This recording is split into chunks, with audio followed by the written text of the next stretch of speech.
Hello, welcome back to Court Reporter Confidential. Today with me is Vanessa Stanton, social media extraordinaire, and I'm so excited to get to talk with her. And so she's joining us remotely since we're not in the same state. But how are you, Vanessa? Thank you for joining us. I'm doing great, Regal. It's good to see you again. Yes. It was very funny. We bumped into each other live for the very first time recently at a convention, and I think we were both fangirling out over each other. And I didn't think she would know who I was, and she's like, "You're Regal." So now I'm Regal forever. So you have quite the journey, and I wanted to hear all about it. So I understand you started in captioning. Is that right? Yeah, that's correct. I actually started as a freelance deposition reporter, Oh, okay, but that was a cool. long, long time ago. Yeah. So you've been a reporter for how long? Almost 19 years. Okay, very similar to me. I think I'm at 21, very similar. So you started freelance depositions, and then what made you want to switch to captioning? So I got a call from a local college that they were looking for a cart captioner just to cover a semester in college. And I thought, well, how hard can that be? You know, that might be fun. And so I did that. I did not write real time before that job. I know that's going to make a lot of people upset, but it was different 20 something years ago. And so my first time writing real time was on the job, providing cart Wow. captioning for a hard of hearing student in I think it was a computer networking class. Oh my Um, goodness. so it was a little challenging at first, but then I was like, this is so cool. And I really liked it. So I was doing that with deposition work. And it was Uh-huh. becoming hard to kind of switch back and forth because the two were so different that I got to a point where both were so busy and I needed to decide which one do I want to do because I can't keep doing both. And I Okay. had done the depositions. I liked the depositions, but I didn't like the transcript part. So I was like, cart captioning, no transcripts. I'm going to do that for a while and see how that goes. And so Yes. that was a 16-year career. Okay. Wow. So you stayed in that a long time. So obviously you Yeah. liked it. What did you like hmm about it? I liked the no transcript part. Hmm. I liked attending college classes, basically getting paid to learn random stuff. I've captioned so many different courses and degrees, and it's very rewarding to also feel like I'm a part of a student success because I'm giving them equal access in a classroom. And there were times where a teacher would be like, this is off the record, or strike that. And I'm like, we're not in court, and I'm here for equal access. So I was like, if you say it, I'm writing it. Like, I don't know Oh, what to tell you. right. That's cool though. That would be very rewarding to know Yeah. that you're not just helping someone win a multi-million dollar case. You're actually helping someone learn and better themselves. That's really Yeah. cool. Absolutely. And then after captioning, is that when you made this most recent jump or was there something in between? Well, for a little bit, I did broadcast captioning, Okay. maybe for like 2 years or so, Okay. just to see what that was like because I was doing cart captioning. And so I thought, well, broadcast captioning is the same thing, which it's not at all. But, I didn't know that. So, so I gave that a try. And it was really funny because they had me do like an assessment for them. Okay. And they were like, yeah, so you're 99% accurate, so you can start tomorrow. And I was like, no, no, no, no. Oh, Like, I'm not ready to start tomorrow. I don't know what I'm doing. And they're like, wow. no, it's fine. You just have to, write the words. So they like threw me into my first newscast, which the encoder kept disconnecting me like over and over again for the whole newscast. And it was like, I was proud that I showed up the next day. Oh, no kidding. So when they disconnect you, I don't even know what that means. When they disconnect you, you have to, I Like, mean, you're dropping. Yeah, tell me why that's difficult. yeah. So they have you use an analog telephone line to call into their encoder, and that connects you so that when you write on your machine and it goes to your software, it then goes through that analog line, hits their news station, and goes out onto the air. And if Wow. you keep getting disconnected from that, then there's nothing going out. Oh. And I So then had it like, makes you look bad, yes, basically. exactly. And Okay. it's usually the encoder because it's such an old technology that needs to be reset, but it takes time to reset that. And that was my first day, so I didn't know all of these troubleshooting hacks, you know. Mm, But I'm sure everybody listening has been thrown out in a sink or swim type situation, and it's just really common. So, yeah, yeah. But you almost just have to at some point. hmm, You have to yeah. prepare and prepare.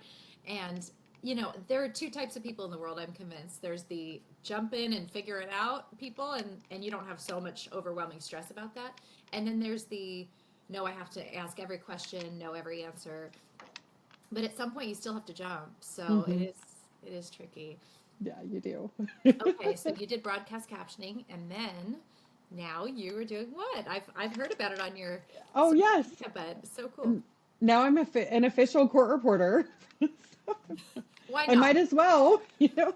Like, I love it. I love hearing your fresh perspective. Isn't it fun yeah. though, doing something new when you've done the same thing for so long, and then you think, okay, well, let's try something new, and you feel like a brand new reporter all over again, and you're nervous, and you're like, and it gives you great perspective for those who are new. It reminds you that I don't know. What has your experience Yeah. been? That's been No, mine. it's great. I feel brand new because my 19 years of experience has nothing to do with this.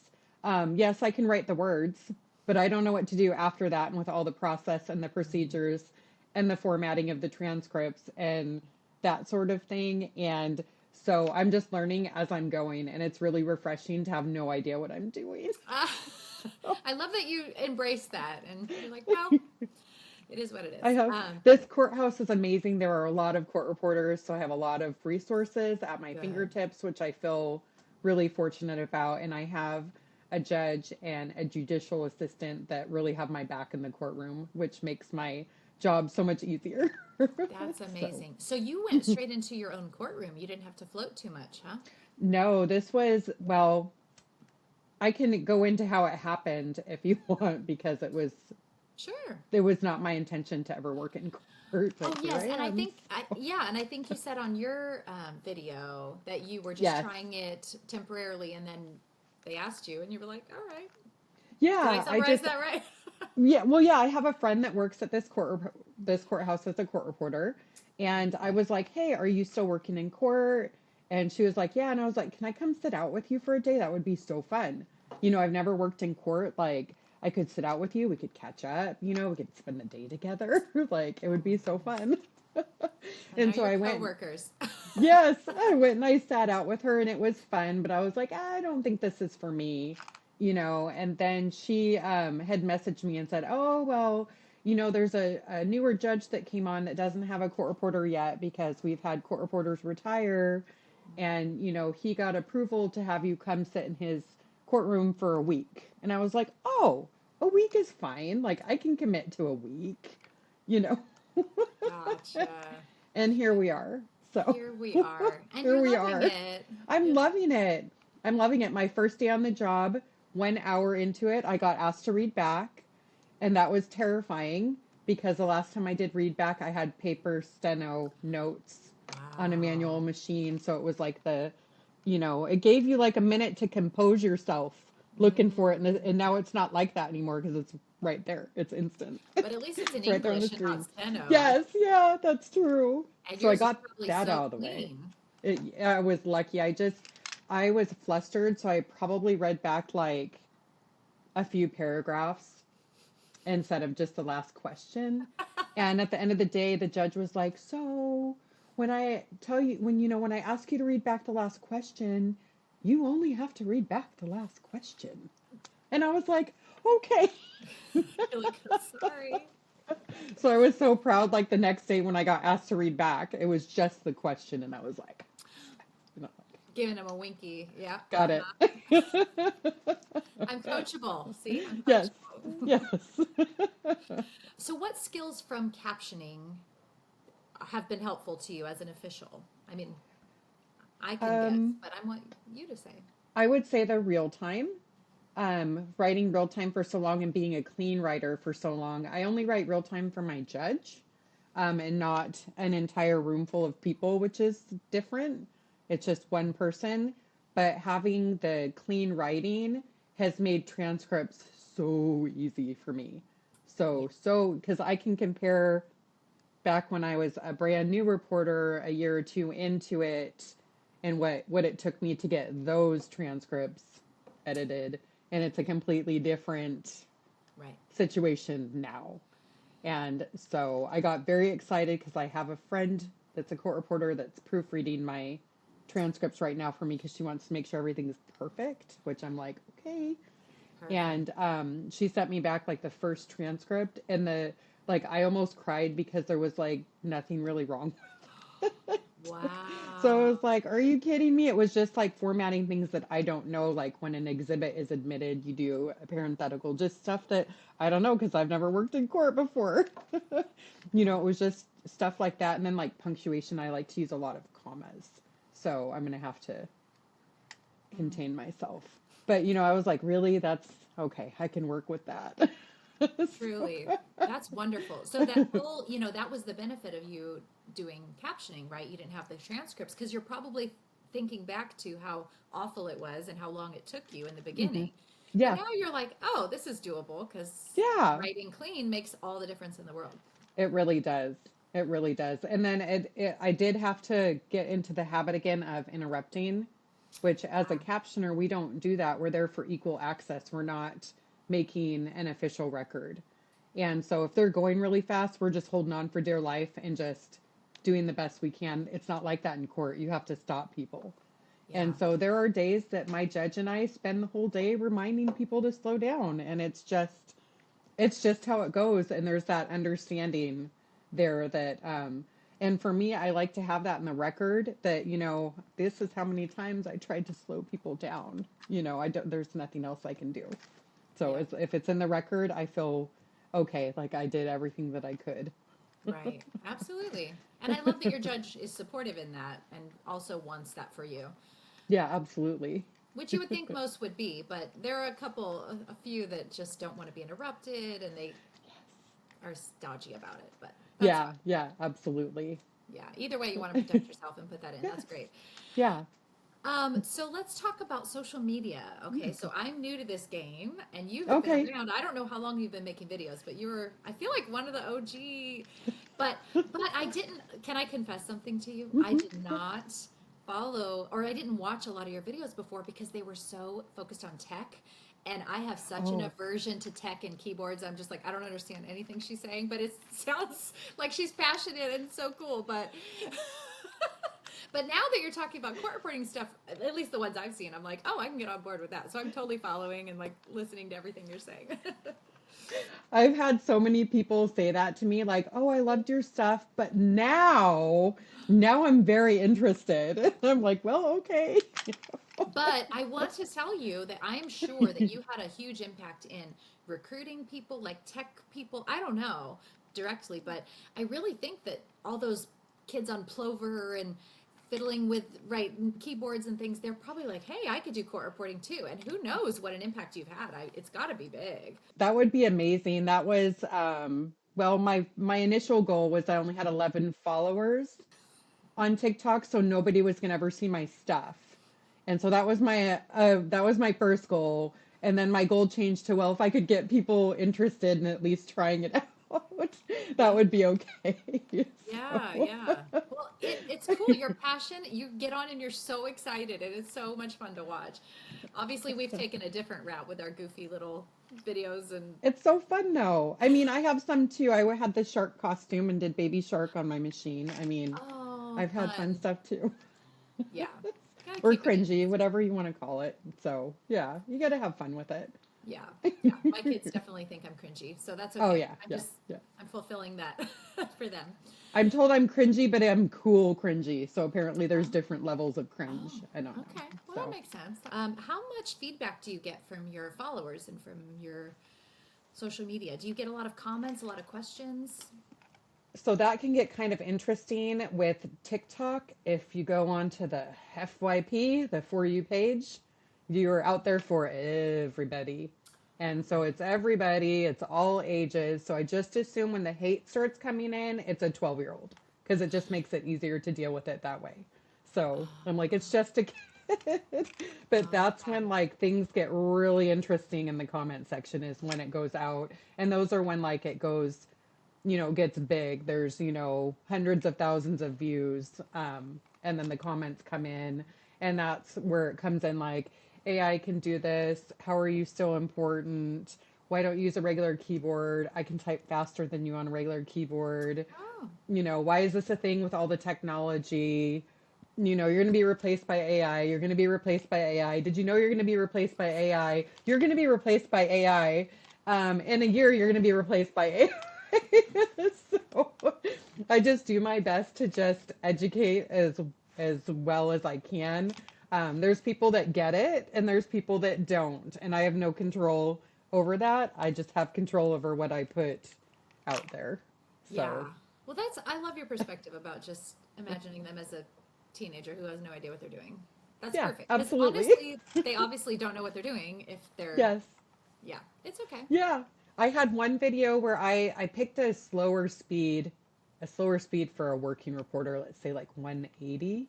Mm-hmm. And I said, okay, if you think you're so fast on a regular keyboard, keep up with this because 180 doesn't sound very fast if you're just listening to it. It's Mm-hmm. like, no, this is doable. And I asked people to duet me, which is where they take my video and then they make a video next to mine trying to do it on their regular keyboard. And it was hilarious because I'm like, that's only 180. I'm like, and you're thinking you can do it fast, and why don't we use the regular keyboard because it's so outdated? You can't even keep up, and it's only 180. And I'm like, nobody talks that slow. Like, Well, and this, so it was a really fun way to get people like to understand mm, well, I why almost we said don't when use the you, regular keyboard. right. And when you made that comment about that was some of the feedback, I thought, well, that my first thought is challenge them, but then I thought, well, then you're just inciting hate. But I love that you did it in a very fun way. Like, Yeah, it was well, people called it passive aggressive. There were all sorts oh, of ways that people called the video, but I thought sometimes you need to do stuff yourself for it to make sense. So I was like, if totally. people get on and do it themselves, whether or not they want to admit it, they're going to be like, oh. Yeah. So, Well, I always equate this to when I have to hire someone to make my website, okay? And they give me a quote of like $15,000 to make a website, and my jaw drops. I'm like, how hard is that? You put up a few pictures, you put some words, you put some text on a Word doc, right? And that's it. I mean, I have no clue what goes into this. There's all this back end coding and SEO and whatever. And that just shows I have no idea the value that they're bringing, right? And it's the same. Like people go, "Oh, why are you so expensive?" And I'm like, "Well, you don't realize how hard it is and how much time we have to put in the back end for these transcripts." So it is interesting. And until I tried to make a website, I wouldn't understand either. So that's good. absolutely. I was going to say I have gone down that road on my own too, and I'm like, nope, somebody else should get paid for this. Right. Okay, so you've For an tried. expert. Yeah, I've done that too, and I'm like, no, it's not my thing. So there's too many widgets and coding, like you were saying, and Yeah. yeah, no, nope, No, not my thing either. I wouldn't have even attempted it, but good for you. Yeah, Give it the all yeah, American yeah. try. I think my favorite part in the comments are all of the people telling me I don't know what I'm talking about or that I'm doing stuff wrong. Because, people on the internet, they are the experts. So, you know, they know. And so what I do is I take those comments and I post them on my Instagram where all of my court reporting friends are, and then we just laugh about it There you go. because, we understand. And so It's therapy. It's it's, like yeah, it's yeah. your way It's of letting it roll. Okay. Yeah, I'm like, oh my gosh, like, because this stuff you can't make up. So I'm like, I have to post this so people understand, like, it's a wild place over there. Yeah.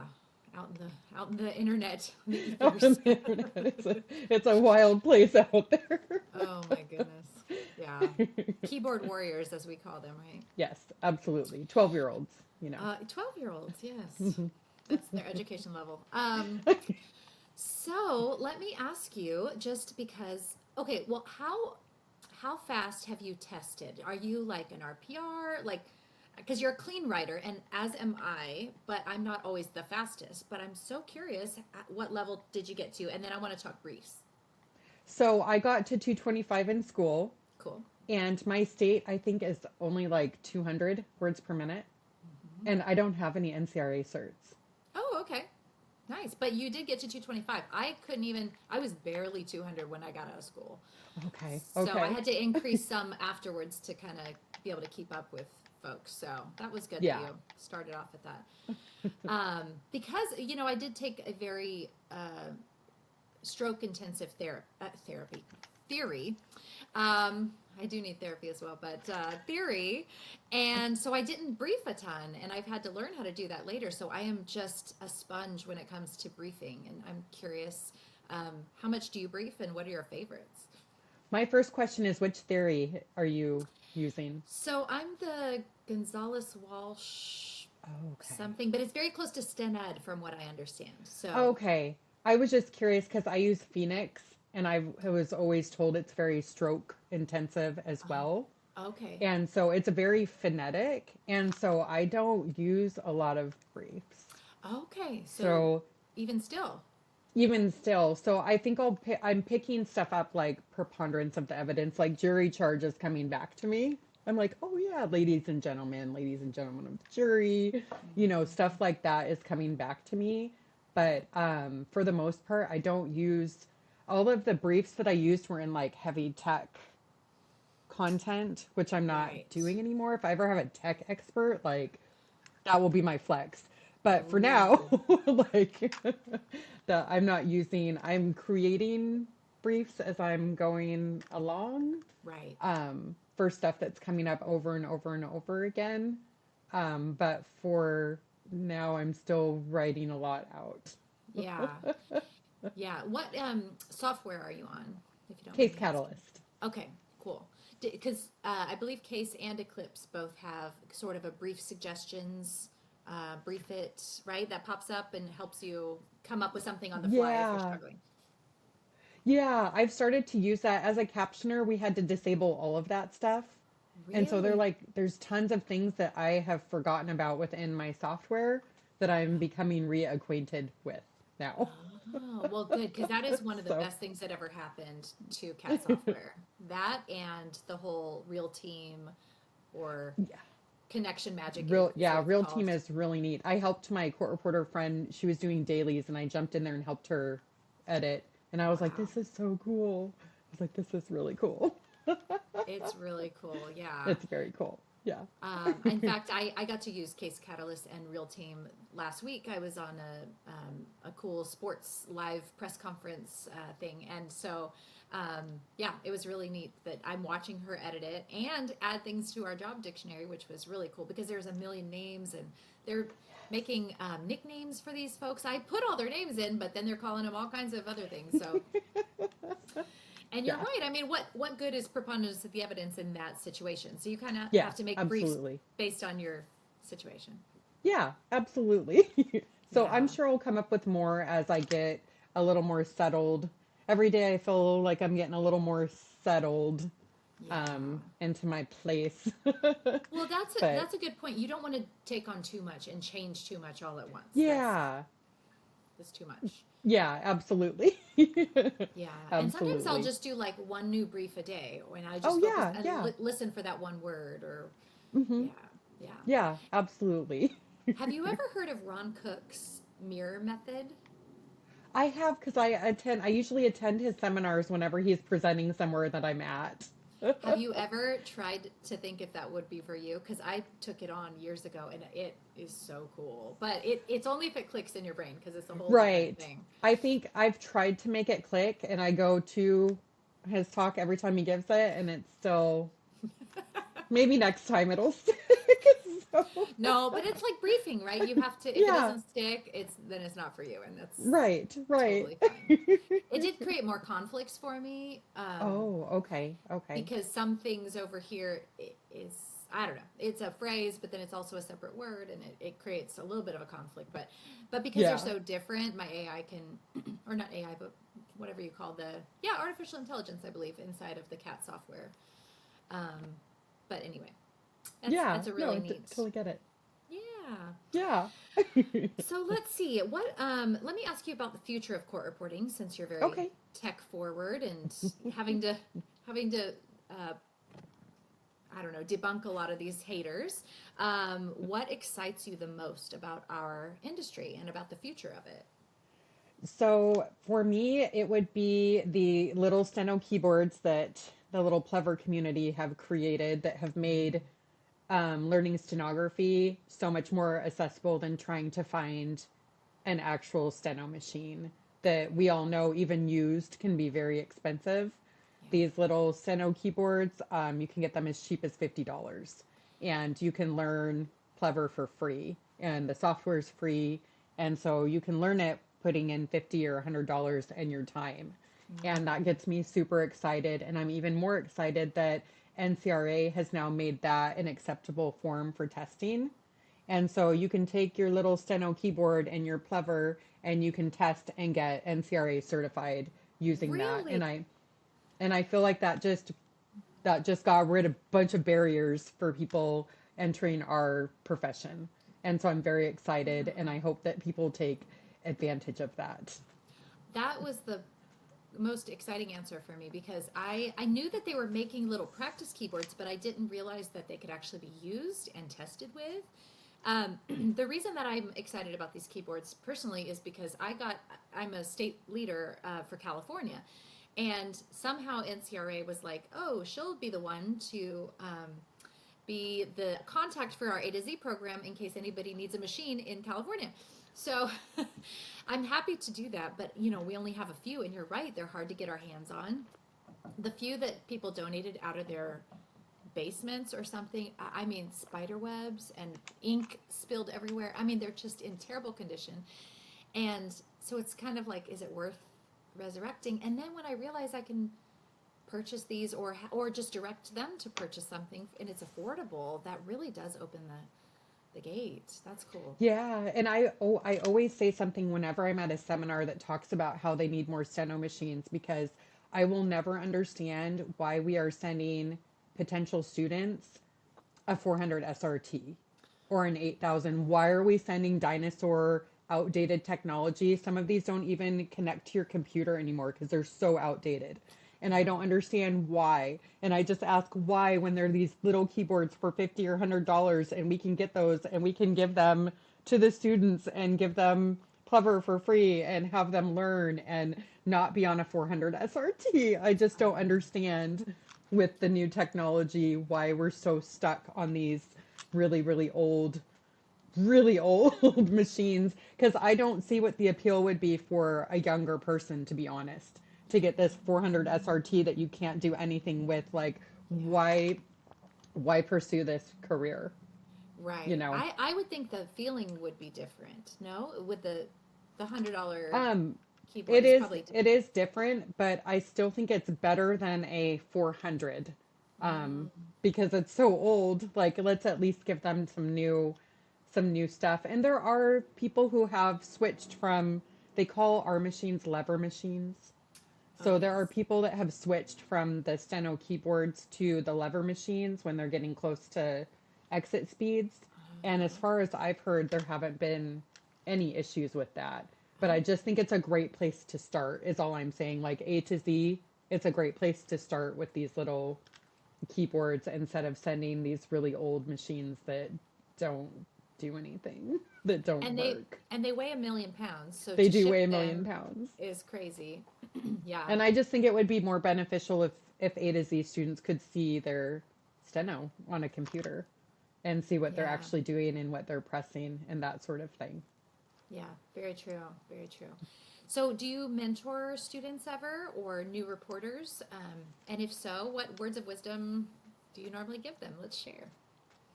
So I tried to be a mentor because I think it would be so much fun, but the problem was that most students are not captioners.